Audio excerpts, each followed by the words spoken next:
Sopa de letras. A mal tiempo, cara de Nor Suiza. Encaldado, ensopado, en consomé instantáneo. Ahora sos ciudad represa de terrazas cascadas, subtropical con estación re húmeda. Nube condensada y llueve, llueve, llueve, llueve, llueve, sobre la vereda llena de agua y de grietas. La puta, pisé una baldosa y se me mojó el apunte. Refrío, me quedo en casa tomando sopa. Sapo en charco y llueve en charcas. Húmedo pienso, reflexiono, siento y afirmo. Debe ser benigno esto de ser tocado por algo que cae directamente del cielo. Ergo, a mal tiempo, benditos seamos. En un nuevo viaje literario virtual nos vamos esta vez y nuevamente a Santiago del Estero y ahí nos está esperando quien nos acaba de compartir un poema. Él es Beto Elías y le damos la bienvenida. ¿Cómo estás? Hola Juan, ¿cómo estás? ¿Todo bien? Muy bien, gracias. Un placer que podamos compartir este rato, conversando un poco de tu vida y por supuesto que nos compartas tus poemas. Igualmente, bueno, muchas gracias por la invitación. Beto, contame si te acordás, si lo tenés presente, ¿cuándo te decidiste por la poesía? ¿Cuál fue el primer poema que escribiste? Mira, yo empecé a escribir poesía, no sé si yo elegí la poesía o la poesía te elige, no sé muy bien cómo es el proceso, pero fue a fines de los 90, principios de los 2000, era en la época en la que yo estaba, haciendo la carrera de Ciencias de la Comunicación en la UBA en Buenos Aires, y estaba rodeado de gente que escribía, en una época en la que, leía mucha poesía, iba a lecturas y la gente que me rodeaba también escribía, estaban todos como muy interesados en los textos tangenciales y en lo que era medio surrealista y en lo que era medio la patafísica, así que medio que ese era un poco medio el caldo en el que me andaba moviendo en ese momento, y obviamente que era un momento de mucha crisis del país y como que había como estaba justo ahí previo al 2001 y creo que todos como que buscábamos, viste, lo nuestro, en qué depositarnos o en qué encontrar un lugar o algo propio para hacer, porque la verdad que el país estaba como viniéndose abajo y uno necesitaba agarrarse de algo, y en ese momento, entre cosas que yo leía en la facultad, más poetas que estaba leyendo, más gente con la que me rodeaba, empecé a sentir como la necesidad interna de escribir. Fue algo así como que de repente un día sentí como que el lenguaje era mío y que podía hacer lo que quería con el lenguaje, era como una cuestión así como de soberanía lingüística, que tiene que ver también mucho con los textos que leía en la facultad en ese momento, y me acuerdo que empecé a escribir mi primer poema que se llama justamente Juego con Palabras, y que era justamente como agarrar palabras y deformarlas y encontrarles como un sentido, y empecé a escribirlo y empezó a surgir ese poema. Y de repente dije, wow, escribí algo como mío, y fue como un acto de dar a luz a algo nuevo, y me acuerdo que me encantó y fue así como muy placentero el proceso ese de sentarme a escribir algo y experimentar ahí con las palabras, y después empezaron a surgir otros poemas y era todo como de mucho placer ese proceso de sentarme a escribir y de jugar ahí con el lenguaje. Ahí empezaron a surgir todos mis primeros poemas, que son todos justamente bastante lúdicos y bastante, sí, como experimentales también, porque a mí también me señaló como también con el tema de las formas, entonces como que siempre terminaba de elaborar un poema y después empezaba como a buscarle por ahí que tenga una forma. Me gustaba mucho el tema de los caligramas a mí, así como por ahí como que era un trabajo primero del tema del lenguaje y después era encontrarle una forma que le sirviera al poema como para agregarle un sentido extra. Así que más o menos así empezaron a surgir todos estos. Mis primeros escritos fueron justamente en esa época de fines de los 90, principios de los 2000, y después con los textos que surgieron en esa época, después hice como una edición y presenté una convocatoria, ahí en el 2004, ahí como que publiqué mi primer poemario, y así como que arrancó esto, digamos. Beto, me contaste recién esto de que fines de los 90, estamos hablando ya son 20 años, ¿no? Que han pasado. Sí. De esos poemas, ¿los conservás? ¿Los tenés? ¿Los traes a la vida una vez más en alguna lectura? ¿Los has reescrito? ¿Sabes por qué te pregunto esto? Porque vos seguramente también lo sabrás en todos estos años de experiencia. Viste que generalmente los poetas o alguien que escribe directamente, los primeros esbozos la gran mayoría, si no es todo, lo descarta. Siempre viste que se quiere olvidar de todo lo primero que hizo. Entonces, ¿vos qué hiciste en esa parte? O con esa parte que nos contás. No, a mí no me pasa eso. Es más, justamente el poema con el que acabo de arrancar a leer es justamente uno de esos poemas que tiene como 20 años. Y yo les tengo mucho cariño a esos poemas. No me arrepiento de ellos, ni les tengo una vergüenza, ni nada por el estilo. E incluso siento que en un punto me siguen reflejando a mí en ciertas cosas, en cuanto al humor que tienen o las cosas que planteo.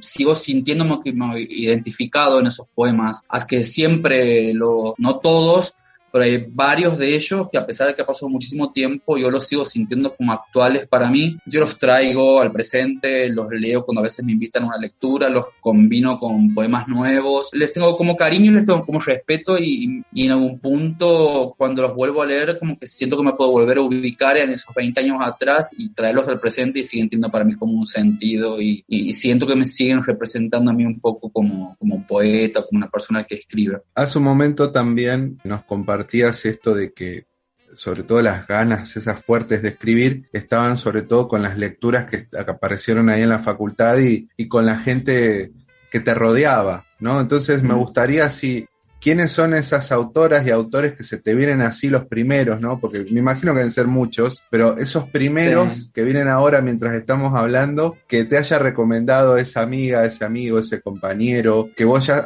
hayas descubierto ahí en la facu, que ese que te voló la cabeza, hablando en una forma poco académica, ¿no? Sí.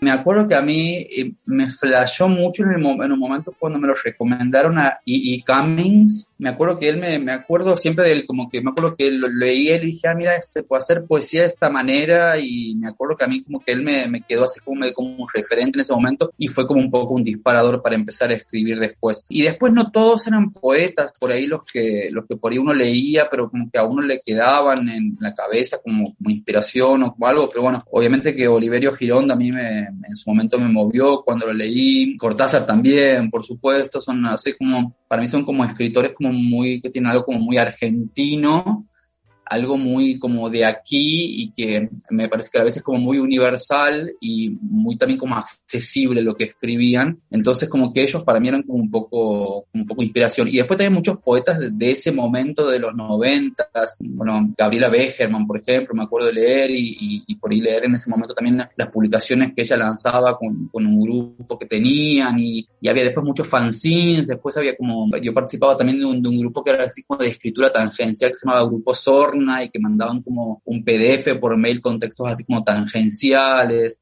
Y bueno, y después también muchos tienen que ver también con las lecturas de la facultad, Heidegger y ese tipo de, así como de filósofos que hablaban mucho sobre, o semiología también, muchos de esos autores por ahí que bueno, planteaban temas como relacionados con el lenguaje, y entonces como que toda esa mezcla tienen que ver como un poco con esa época. No me acuerdo muchos más poetas, que tuve una memoria muy frágil, ese es un problema que tengo. No me acuerdo mucho más a quienes leí en ese momento. Me acuerdo que leía mucho, pero no me acuerdo así como más apellidos ahora puntuales como para traer así a la respuesta. Según veo, digamos, en tu biografía, hiciste teatro con Julio Chávez. Entonces, yo me acuerdo que cuando nos conocimos ahí en Tucumán, había un trabajo que te gustaba esto, había vestimenta, había algo performático también, y bueno, me gustaría saber si eso siempre está presente, si es como, no sé si sería como se me viene la frase, pero no sé si es la correcta decir,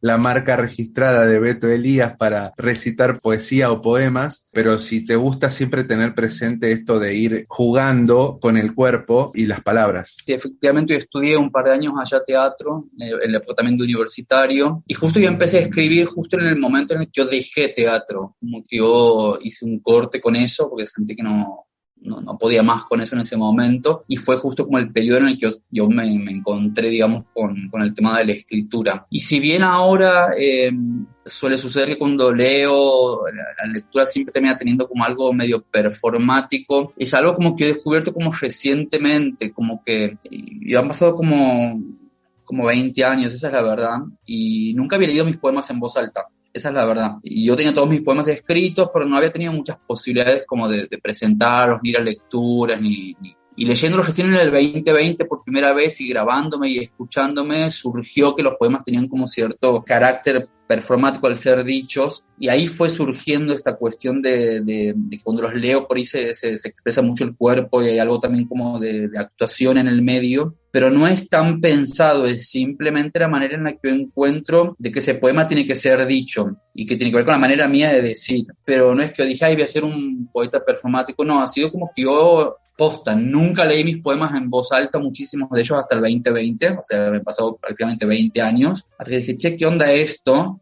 Estaba haciendo justo un taller como de lectura de poesía y empecé a leer mis poemas por primera vez en voz alta y empezó a surgir esto de que tenían como un carácter así como medio, bueno, performático, como se le dice. Y bueno, después igual se fue desarrollando todo esto que yo presenté en Tucumán, que tuvo que ver sí, ya con un personaje armado que dice cierto tipo de poesía, con cierto tipo de lenguaje también particular, que justamente es como un científico que lee poesía, una cosa así como medio híbrida. Y ahí sí hay como una intención más de presentar estos poemas como algo más performático, pero no siempre es así, no siempre es así. Hay poemas que por ahí simplemente requieren ser dichos de la manera que son dichos y no requieren tanta parte de mi cuerpo, pero bueno, no todos son para ser leídos de la misma manera y no siempre tiene que ser performático necesariamente el hecho de cuando los digo o cuando los leo. Del tiempo que estuviste en Buenos Aires hasta que decidiste volver nuevamente a Santiago, me gustaría saber si en la escritura percibís que hay algo que cambió drásticamente por el mismo paisaje o el entorno o la idiosincrasia de volver al Beto más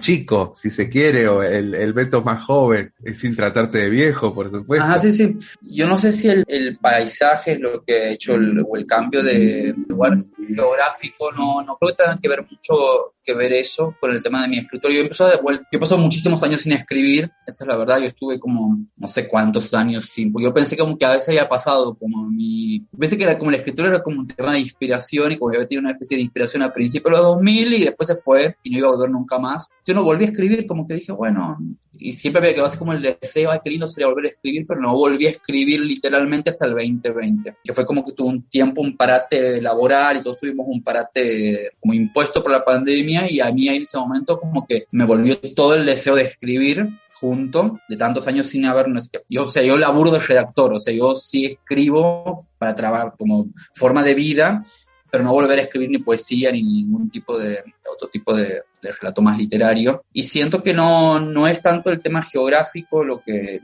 influyó, sino que lo que cambié yo. Yo era un pibe cuando empecé a escribir, un chico joven y con todas esas fantasías y libertades que uno tiene en ese momento y mucho menos restrictivo con uno mismo. Y ahora sí, siendo que escribo desde un lugar de un señor un poco más grande, con otras experiencias de vida y que eso sí lo noto reflejado en lo que escribo. No es ni tan lúdico, ni tan alegre, por lo que escribo ahora tiene que ver más con el hombre que soy ahora y con las cosas que le han pasado y con las cosas que le pasan. Y creo que eso sí se nota, pero no es algo como geográfico, sino como te digo, tiene que ver algo más con la edad y con el paso del tiempo.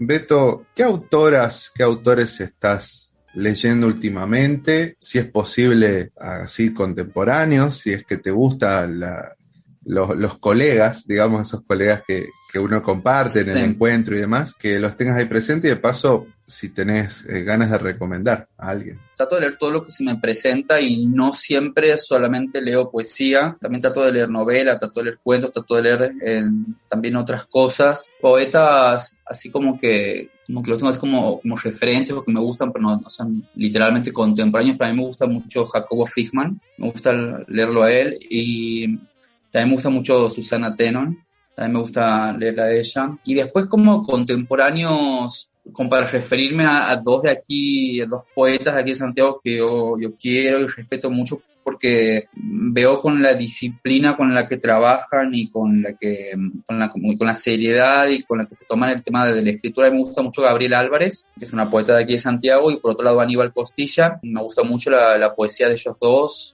Me parece que tiene que ver con lo que ellos escriben, tiene que ver con quienes ellos son, en esa autenticidad que encuentro en la poesía de ellos, como que refleja quiénes son ellos. Y me gusta mucho leerlos porque cuando leo los poemas de ellos siento que ellos están presentes ahí en sus poemas. Yo valoro mucho eso, me gusta como cuando leo a alguien más allá de que me conmueva, me gusta también como que se transparente un poco la persona que está por ahí detrás. Y bueno, y en ellos yo encuentro esa autenticidad o esa transparencia en sus poemas. Después hay muchos poemas, muchos poetas que he conocido en todo este último tiempo, que me parecen todos realmente muy buenos y muy geniales en lo que hacen, pero son muchos, entonces como que no sé, creo que si nombras algunos como que te quedan siempre como otros afuera, pero bueno, también me gusta Víctor Aybar, de Catamarca, me gusta Zaida Casab de Tucumán, Estefanía Herrera también de Catamarca. Bueno, son todos poetas como de aquí de la zona que la verdad que me encanta lo que escriben y bueno, y los valoro mucho como lo que hacen. También leí hace poquito, pues justo me invitó a participar de la presentación de su libro, el libro de Pedro, de Santos de Luca, Simón tras la piedra. También lo leí varias veces como para elegir los poemas que iba a leer para la presentación y la verdad que también me parece como súper recomendable. Me gustó mucho el libro de él. Después hay otros poetas, no sé, a mí me encanta también Walter Lescano, me gusta mucho él. Son muy variados los poetas que a mí me gustan. Lucía Caleta también me gusta, no sé, hay tantos que es muy difícil como elegir solamente algunos, pero porque a mí me encantan todos los poetas. En realidad como que no me encanta toda la poesía, porque obviamente uno no toda la poesía le gusta, de todo el mundo, toda la poesía a uno lo conmueve, o siente algo cuando lee poemas, pero sí yo valoro a todos los poetas por la intención que tienen de escribir poesía, en el sentido como que los valoro y los quiero a todos, como que es algo muy especial centrarse en escribir poesía, es algo como muy íntimo y a la vez también me parece algo muy difícil, porque es muy difícil realmente escribir poesía, entonces valoro mucho esa labor o esa necesidad o ese deseo que sienten ciertas personas de sentarse a escribir poesía. Es como, no sé, para mí no se parece como a nada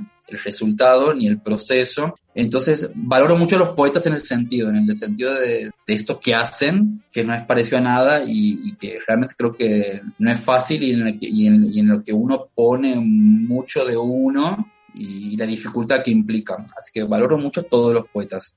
Beto, te invito a que nos compartas algunos de tus poemas.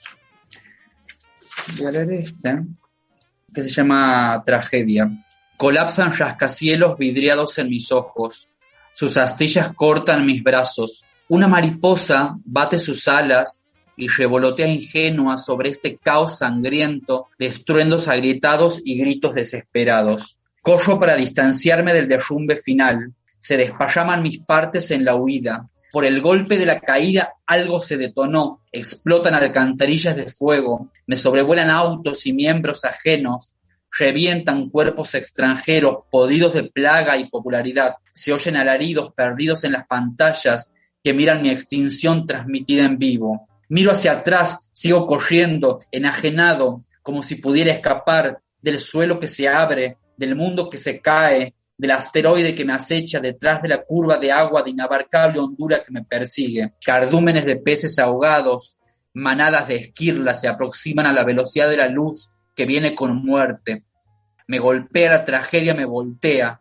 Cuando el final me mira por última vez a los ojos, veo que la mariposa sigue allí, volando entre nosotros dos.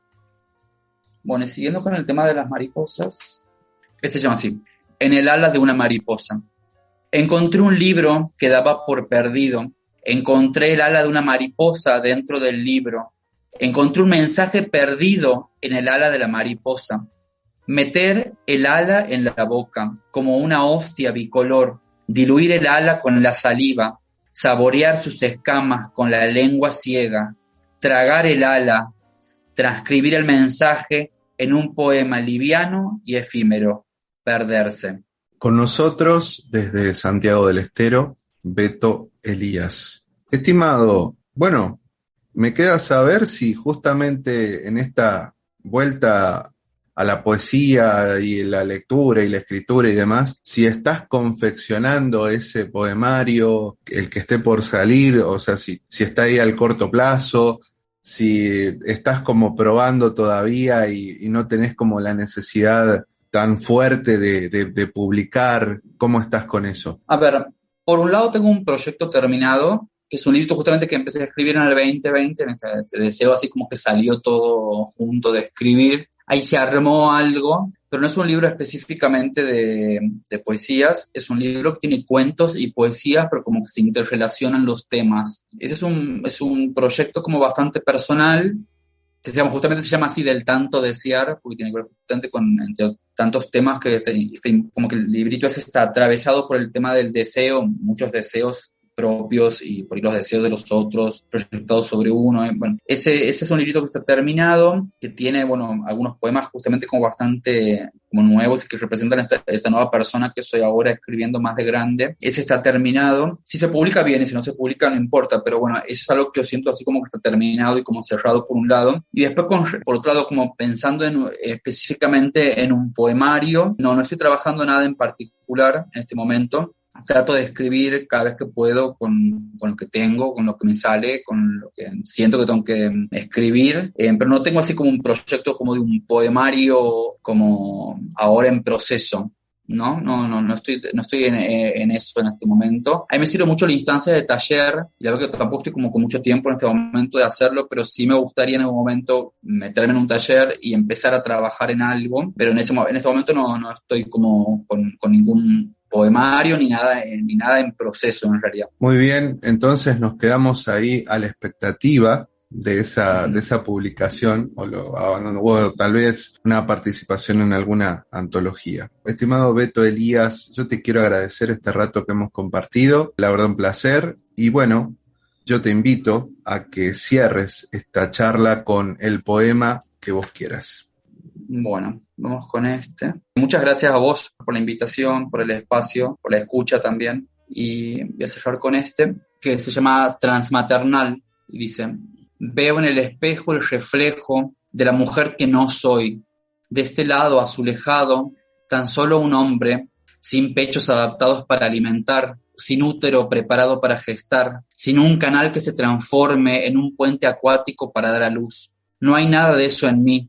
Solo el deseo habitando en la piel yerma y la intriga, esa intriga de no saber cómo se siente que te pateen por dentro, el efecto físico de eso llamado contracción, que donde había una única alma, de repente surjan dos. Nunca voy a partirme al medio para parir a un otro. No, nunca, jamás voy a experimentar ese dolor sangrado que te hace sagrado. Soy un hombre atrapado en un cuerpo incapacitado para engendrar vida en mis entrañas, un inválido en el que muere cada día la posibilidad de una maternidad vivida.